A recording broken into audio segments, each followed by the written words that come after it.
Hello students, आप सभी का आपके अपने इस YouTube channel IT school Ranchi में स्वागत है। आप सभी स्टूडेंट्स को इस वीडियो क्लास को कराने से पहले मैं एक जरूरी जानकारी दे दूं कि अगर अभी तक आपने हमारे द्वारा कराए गए ऑब्जेक्टिव क्वेश्चन आंसर और very short answer type questions अगर नहीं देखे हैं तो हमारे चैनल में जाके आप उस वीडियो को देख लें, आपके लिए बहुत काम की साबित होने वाली है। आज के इस वीडियो क्लास में मैं शॉर्ट आंसर टाइप क्वेश्चंस कराने वाला हूं और इसमें आपको प्रत्येक क्वेश्चन आंसर के 3 मार्क्स मिलने हैं। और ये आज के जो क्वेश्चन आंसर हैं कोई ऐसे वैसे क्वेश्चन आंसर होने वाले नहीं है, बल्कि झारखंड जेईई बोर्ड के द्वारा कोई ना कोई एग्जाम में पूछे गए क्वेश्चंस होंगे। तो चलिए हम लोग क्वेश्चंस की शुरुआत करते हैं। पहला हमारा क्वेश्चन है, what is web browser, give example. Web browser क्या है, उदाहरण दें। तो इसका हम लोग डेफिनेशन देखेंगे कि वेब ब्राउजर क्या है। वेब ब्राउजर को अगर आप सिंपल एक वर्ड में अगर जानना चाहें कि वेब ब्राउजर क्या है, तो वेब ब्राउजर को आप एक सॉफ्टवेयर या एक प्रोग्राम कह सकते हैं। ठीक है, हम इसका डेफिनेशन को आपको हूबहू लाइन बाय लाइन बताते हैं। वेब ब्राउजर जो है वो एक सॉफ्टवेयर या प्रोग्राम होता है जिसकी सहायता से हम इंटरनेट पर उपलब्ध सभी वेबसाइटों और वेब पेजों को देख सकते हैं। यह हमें इंटरनेट की जानकारी तक पहुंचने में मदद करता है। ठीक है, और इसका अगर आपको एग्जाम्पल जानना है तो इसका एग्जाम्पल आप देख सकते हैं कि वेब ब्राउजर का एग्जाम्पल क्या होगा। तो यहाँ वेब ब्राउजर का एग्जाम्पल साफ साफ दिया गया है। वेब ब्राउजर का एग्जाम्पल गूगल क्रोम भी है, मोजिला फायरफॉक्स भी है, माइक्रोसॉफ्ट एज भी है और सफारी भी है। तो ये जो एग्जाम्पल आपको दिख रहे हैं ये सारे एग्जाम्पल वेब ब्राउजर हैं। तो मैं आशा करता हूं कि आप ये जो वेब ब्राउजर का डेफिनेशन और एग्जाम्पल समझ गए होंगे। चलिए अगले क्वेश्चन पर हम लोग जाते हैं। अगला क्वेश्चन है, what do you understand by programming language. Programming भाषा से आप क्या समझते हैं। ये सारे क्वेश्चन कोई ना कोई एग्जाम में पूछे जा चुके हैं, आप इसे ध्यान से देखेंगे। प्रोग्रामिंग भाषा से आप क्या समझते हैं। तो प्रोग्रामिंग भाषा वह होती है जिसका उपयोग कंप्यूटर को यह बताने के लिए किया जाता है कि उसे क्या कार्य करना है। बहुत आसान भाषा में आप इसको समझें। प्रोग्रामिंग लैंग्वेज क्या होता है, तो प्रोग्रामिंग लैंग्वेज कंप्यूटर को चलाने के लिए जरूरी निर्देश जो होते हैं उसी को प्रोग्रामिंग लैंग्वेज में कोडिंग के द्वारा लिखा जाता है। ठीक है, इसको आप और आसान भाषा में समझना है तो इस लाइन को आप समझिए कि इस भाषा के माध्यम से यानी प्रोग्रामिंग लैंग्वेज के माध्यम से हम कंप्यूटर के लिए निर्देश तैयार करते हैं, यानी निर्देश लिखने हैं कि कंप्यूटर को क्या करने हैं, उसी का जो निर्देश हम लोग लिखते हैं उसी को हम लोग प्रोग्रामिंग लैंग्वेज कहते हैं। इसका अगर आपको एग्जाम्पल देखना है तो आप इसका एग्जाम्पल यहाँ पर देखें। एग्जाम्पल दिया गया है प्रोग्रामिंग लैंग्वेज का सी प्लस प्लस, जावा, पाइथन आदि। ये प्रमुख प्रोग्रामिंग भाषाएं होती हैं। ठीक है, अब हम लोग नेक्स्ट क्वेश्चन के आंसर करते हैं। नेक्स्ट क्वेश्चन हमारा है, what is Python, right it's extension. Python क्या है और इसका एक्सटेंशन भी लिखना है। तो पाइथन क्या है इसको हम लोग देखते हैं। तो पाइथन क्या है, तो पाइथन एक हाई लेवल प्रोग्रामिंग लैंग्वेज है। आप इस लाइन को समझें। ठीक है, पाइथन क्या है, तो पाइथन को अगर आपको एक लाइन में समझना है तो आप ये समझ सकते हैं कि पाइथन एक हाई लेवल प्रोग्रामिंग लैंग्वेज है और इसका उपयोग सॉफ्टवेयर, वेबसाइट, डेटा विश्लेषण, आर्टिफिशियल इंटेलिजेंस बनाने में किया जाता है। यह सरल और आसानी से समझने वाली भाषा है। और पाइथन फाइल का एक्सटेंशन क्या होता है, तो पाइथन फाइल का एक्सटेंशन आप यहाँ पर देख सकते हैं। पाइथन फाइल का एक्सटेंशन जो है वो .py होता है। तो मैं इसे और एक बार लाइन बाय लाइन आपको इसको बताता हूँ। आप यहाँ पर देखें शुरू से, पाइथन क्या है, तो पाइथन एक उच्च स्तरीय यानी हाई लेवल प्रोग्रामिंग लैंग्वेज है। इसका उपयोग सॉफ्टवेयर, वेबसाइट, डेटा विश्लेषण, आर्टिफिशियल इंटेलिजेंस बनाने में किया जाता है और यह सरल और आसानी से समझ आने वाली भाषा है। और पाइथन फाइल का जो एक्सटेंशन है वो .py होता है। नेक्स्ट क्वेश्चन करते हैं। नेक्स्ट क्वेश्चन हमारा है, differentiate between list and tuples. List और टपल्स के बीच क्या अंतर है, बहुत इंपॉर्टेंट क्वेश्चन है, आप इसे ध्यान से देखेंगे। पाइथन प्रोग्रामिंग में लिस्ट और टपल्स बहुत इंपॉर्टेंट है। पाइथन में आप पहले लिस्ट को देखिए फिर हम लोग टपल्स को देखेंगे। पाइथन में लिस्ट क्या होता है, तो लिस्ट एक डेटा टाइप है। लिस्ट एक डेटा टाइप है और टपल क्या है, टपल भी एक डेटा टाइप है। लेकिन इसमें जो बेसिक डिफरेंस है वो है कि लिस्ट जो है म्यूटेबल डेटा टाइप है और टपल जो है वो इम्यूटेबल डेटा टाइप है। म्यूटेबल मतलब होता है वैसा डेटा टाइप जिसका वैल्यू को बदला जा सकता है, चेंज किया जा सकता है, उसे हम लोग म्यूटेबल डेटा टाइप बोलेंगे। और वैसा डेटा टाइप जिसमें हम लोग डेटा को नहीं बदल सकते हैं, वैल्यू को नहीं बदल सकते हैं, उसे हम लोग इम्यूटेबल डेटा टाइप कहेंगे। तो लिस्ट जो है वो म्यूटेबल डेटा टाइप है और टपल जो है वो इम्यूटेबल डेटा टाइप है। आगे एक बहुत इंपॉर्टेंट आगे एक का जो सेकंड पॉइंट है वो बहुत इंपॉर्टेंट पॉइंट है। आप इसे देखेंगे, ये ब्रैकेट आपको दिख रहा होगा, ये ब्रैकेट और ये ब्रैकेट, ठीक है। ये लिस्ट में इस जो लार्जेस्ट ब्रैकेट है इसका प्रयोग होता है और टपल में ये जो स्मॉल ब्रैकेट है इसका प्रयोग होता है। आपको अगर कहीं इस ब्रैकेट के अंदर में जैसे कि 1 2 3 इस प्रकार का कोई डेटा दिखे तो इसका मतलब आपको समझना है कि ये जो वैल्यू जो रखा गया है ये लिस्ट का वैल्यू है, ठीक है। और उसी प्रकार से आपको कहीं अगर इस तरह के ब्रैकेट्स में स्मॉल ब्रैकेट में अगर आपको कोई डेटा दिखे तो आपको ये समझना है कि पाइथन का ये जो वैल्यू है ये टफल का वैल्यू है, ठीक है। आगे हमारा जो पॉइंट है, तीसरा पॉइंट, वो है हमारा लिस्ट जो है, लिस्ट में अधिक मेमोरी लेती है। लिस्ट जो है वो अधिक मेमोरी लेती है और टपल जो है वो कम मेमोरी लेती है, ठीक है। तो यहाँ आपको समझ में आ गया होगा लिस्ट और टपल्स का तीनों पॉइंट। लिस्ट जो है वो म्यूटेबल होता है और टपल जो है वो इम्यूटेबल होता है। लिस्ट के लिए जो है ये लार्जेस्ट ब्रैकेट का प्रयोग किया जाता है और टपल के लिए जो है वो स्मॉल ब्रैकेट का प्रयोग किया जाता है। लिस्ट जो है वो अधिक मेमोरी लेती है और टपल जो है वो कम मेमोरी लेती है। चलिए अब हम लोग नेक्स्ट क्वेश्चन को करते हैं। Explain the components of SRS. SRS के घटकों की व्याख्या करें। तो एसआरएस के घटकों की हम लोग यहाँ पर व्याख्या करेंगे। तो यहाँ पर एसआरएस के 3 घटक दिए गए हैं। पहला है फंक्शनल रिक्वायरमेंट्स, दूसरा है नॉन फंक्शनल रिक्वायरमेंट्स और तीसरा है यूजर इंटरफेस। ये क्या है, हम लोग इस तीनों पॉइंट को लाइन बाय लाइन समझते हैं। फंक्शनल रिक्वायरमेंट्स को आप पहले देखिए। इसमें यह बताया जाता है कि सॉफ्टवेयर को कौन कौन से कार्य करने हैं, ठीक है। फंक्शनल रिक्वायरमेंट्स में यह बताया जाता है कि इसमें सॉफ्टवेयर को कौन कौन से कार्य करने हैं। नॉन फंक्शनल में क्या होता है, तो नॉन फंक्शनल में उसका जो गुणवत्ता है जैसे कि गति, सुरक्षा, विश्वसनीयता आदि का इसमें वर्णन किया जाता है, ठीक है। और थर्ड पॉइंट जो है यूजर इंटरफेस। यूजर इंटरफेस में ये बताया जाता है कि सॉफ्टवेयर जो है वो उपयोगकर्ता को यानी यूजर को कैसे दिखाई देगा, किस प्रकार से दिखाई देगा और उसका उपयोग जो है यूजर कैसे करेगा। तो ये 3 पॉइंट है एसआरएस के, ठीक है। Functional requirements, non functional requirements और यूजर इंटरफेस। अब हम लोग नेक्स्ट क्वेश्चन 6 नंबर का क्वेश्चन करते हैं।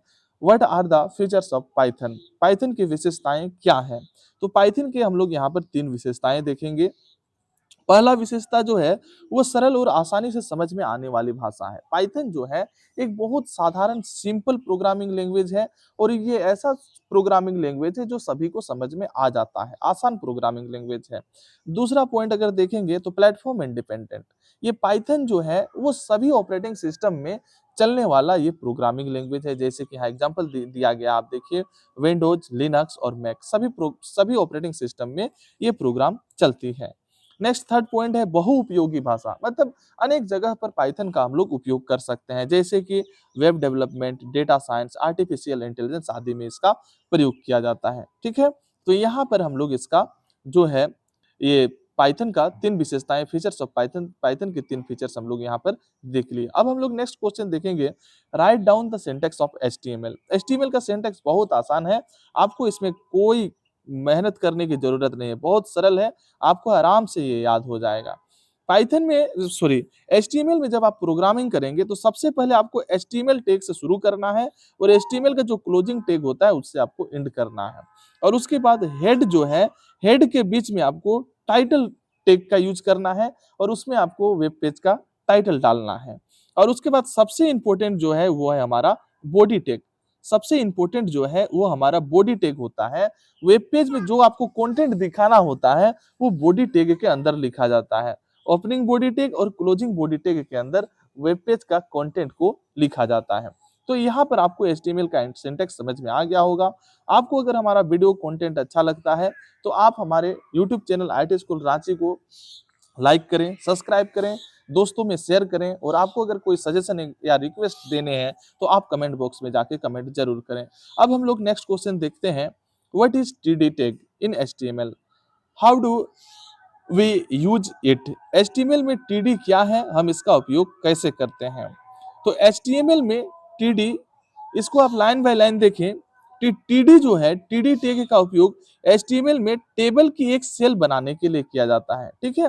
इस टीडी टैग का प्रयोग जो है उपयोग जो है एचटीएमएल में टेबल की एक सेल बनाने के लिए किया जाता है। और इसमें टीडी का जो फुल फॉर्म होता है वो टीडी का फुल फॉर्म होता है टेबल डेटा। ठीक है, टीडी का जो फुल फॉर्म होता है वो टेबल डेटा होता है। और इसका उपयोग जो है टीडी टैग को टीआर टैग के अंदर रखा जाता है, यानी कि टीडी टैग का उपयोग जो है वो टीआर यानी टेबल रो टैग के अंदर किया जाता है। आप इसका एग्जांपल देखिए, इसका एग्जाम्पल अगर आप देखेंगे यहाँ तो सबसे वन वन नंबर में यहाँ पर देखिए टेबल टैग से इसका शुरुआत होता है और टेबल टैग से इसका क्लोजिंग होता है। और यहाँ पर आप देख रहे होंगे टीआर टैग लगा हुआ है, इस टीआर टैग के अंदर टीडी टैग का प्रयोग किया जाता है। यहाँ देखिए आप टीडी टैग ओपनिंग है, टीडी टैग क्लोजिंग है, टीडी टैग ओपनिंग है, टीडी टैग क्लोजिंग है और सेल 1 सेल 2 लिखा गया है। इसका अगर आप आउटपुट देखेंगे तो यहाँ पर 2 सेल आपको दिखाई देगा। अब हम नेक्स्ट क्वेश्चन करते हैं। नेक्स्ट क्वेश्चन हमारा होने वाला है what are the advantages of SRS. SRS software requirement specification. SRS का फुल फॉर्म होता है सॉफ्टवेयर रिक्वायरमेंट स्पेसिफिकेशन। तो और इसके हमें फायदे बताना है कि एसआरएस के फायदे क्या होते हैं। ठीक है, तो एसआरएस के यहाँ 3 फायदे मैंने बता रखा है। पहला फायदा आप देखिए स्पष्टता प्रदान करना, दूसरा है विकास प्रक्रिया में मदद करना, तीसरा है रखरखाव मेंटेनेंस आसान बनाता है। ठीक है, तो सभी को इन तीनों पॉइंट्स को हम लोग देखते हैं। पहला हमारा हुआ स्पष्टता प्रदान करता है। एसआरएस में सॉफ्टवेयर की सभी आवश्यकताएं स्पष्ट रूप से परिभाषित हो जाती है। एसआरएस जो डॉक्यूमेंट होता है उसमें सॉफ्टवेयर की जो भी रिक्वायरमेंट्स है वो स्पष्ट रूप से परिभाषित रहती है। सेकंड पॉइंट है विकास प्रक्रिया में मदद करता है। एसआरएस डॉक्यूमेंट जो है वो सॉफ्टवेयर को डेवलप करने में मदद करता है। यहाँ पर आप लाइन बाय लाइन देखिए, यह डेवलपर्स और डिजाइनरों को सही दिशा में काम करने में सहायता करता है। और तीसरा पॉइंट है रखरखाव, मेंटेनेंस को आसान बनाता है, यानी एसआरएस होने से भविष्य में सॉफ्टवेयर में बदलाव या सुधार करना आसान हो जाता है। ठीक है, तो ये एसआरएस के फायदे हैं। आपको अगर कॉपी में नोट करना है तो आप इसको कर सकते हैं। ठीक है, ये 3 मार्क्स के क्वेश्चन अभी हम लोग कर रहे हैं। 10 नंबर का क्वेश्चन है define Python keywords, give some examples. Python keywords को परिभाषित करें, कुछ उदाहरण भी दीजिए। तो पाइथन कीवर्ड क्या होता है, यहाँ पर आप उसका परिभाषा देखिए। पाइथन कीवर्ड्स वे आरक्षित शब्द होते हैं जिनका पाइथन प्रोग्रामिंग में विशेष अर्थ होता है। आरक्षित शब्द कहने का मतलब है ये पाइथन कीवर्ड जो होता है पाइथन प्रोग्रामिंग में ये रिजर्व वर्ड होते हैं। ठीक है, और इसका उपयोग जो है विशेष जगह में विशेष अर्थ के लिए किया जाता है। इन्हें वेरिएबल या किसी अन्य पहचानकर्ता के रूप में इस्तेमाल नहीं किया जा सकता है। ये पाइथन के जो ये कीवर्ड होते हैं, जो रिजर्व कीवर्ड होते हैं, यहाँ इसका उपयोग आप कहीं भी अलग जगह पर नहीं कर सकते हैं। इसका उपयोग जो है विशेष जगह पर ही होता है।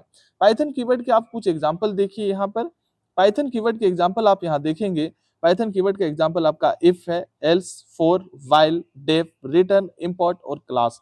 ये जो है ये सारे पाइथन के रिजर्व कीवर्ड हैं। ठीक है, इसी को हम लोग पाइथन कीवर्ड्स कहते हैं। ये सभी पाइथन में पाइथन के आरक्षित शब्द हैं और विशेष कार्यों के लिए इसका उपयोग किया जाता है। पाइथन कीवर्ड क्या है, कोई वर्ड है। ठीक है, कोई वर्ड है जिसका उपयोग जो है वो विशेष जगह पर किया जाता है। नेक्स्ट क्वेश्चन हम लोग देखते हैं। 11 नंबर का क्वेश्चन है एचटीएमएल की विशेषताएं क्या है। एचटीएमएल की क्या विशेषताएं हैं, तो एचटीएमएल के मैं यहाँ पर 3 विशेषता बताऊंगा। पहला विशेषता है सरल और आसानी से सीखने योग्य। ये एचटीएमएल भी जो है वो पाइथन की तरह ही बहुत आसान और सरल होता है। इसका सिंटैक्स बहुत आसान होता है जो हमने पिछले क्वेश्चन में देखा है। ठीक है, सरल और आसानी से सीखने योग्य। एचटीएमएल का सिंटैक्स बहुत सरल है, इसीलिए इसे सीखना बहुत आसान होता है। ठीक है, सेकंड पॉइंट है वेब पेज बनाने के लिए आवश्यक। एचटीएमएल का उपयोग जो है वेब पेज बनाने के लिए, वेब पेज और जो वेबसाइट होता है उसका स्ट्रक्चर बनाने के लिए इसका उपयोग किया जाता है। ठीक है, एचटीएमएल का उपयोग वेब पेज और वेबसाइट का स्ट्रक्चर बनाने के लिए किया जाता है। नेक्स्ट तीसरा पॉइंट है हाइपर टेक्स्ट और मल्टीमीडिया सपोर्ट। एचटीएमएल में जो है एचटीएमएल प्रोग्रामिंग में हाइपरलिंक, इमेज, ऑडियो, वीडियो आसानी से वेब पेज में हम लोग जोड़ सकते हैं। एचटीएमएल प्रोग्रामिंग के द्वारा हाइपरलिंक को, इमेज को, ऑडियो को, वीडियो को बहुत ही आसानी से ऐड किया जा सकता है। ठीक है, अब हम लोग 12 नंबर क्वेश्चन करेंगे what is the difference between HTML elements and tags. HTML तत्वों और टैग के बीच क्या अंतर है, ये हमारा इस वीडियो क्लास का लास्ट क्वेश्चन आंसर होने वाला है। आप इसे ध्यान से देखेंगे। सबसे पहले आप HTML टैग को देखिए और उसके बाद हम लोग HTML एलिमेंट को देखेंगे। HTML टैग क्या होता है, आप इसका डेफिनेशन देखिए।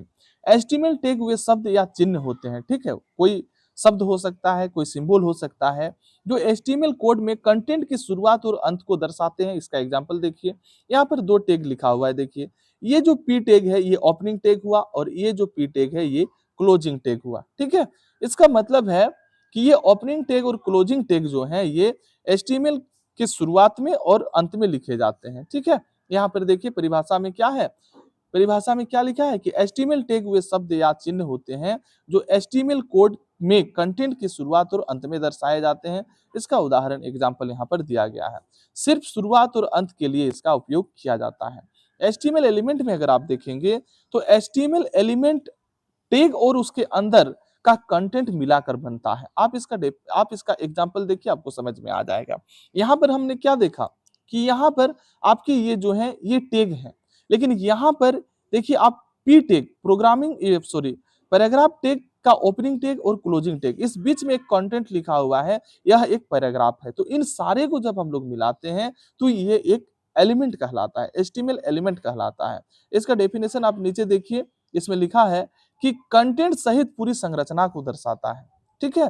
तो इन दोनों में HTML टैग और एलिमेंट में बेसिक डिफरेंस क्या हुआ, बेसिक डिफरेंस ये हुआ कि HTML टैग का जो प्रयोग है वो एक वर्ड है। HTML टैग एक वर्ड है, ठीक है, एक वर्ड है, कोई कैरेक्टर है, लेकिन एक एलिमेंट क्या है, ये एक पूरा का पूरा टैग भी है और जो कंटेंट है उसको पूरे को मिलाते हैं तो HTML एलिमेंट कहलाता है। आज का ये video class short answer type question answer का जो ये वीडियो क्लास था, इसका ये लास्ट क्वेश्चन था और ये आज का क्लास का एंड यहीं पर करते हैं। धन्यवाद।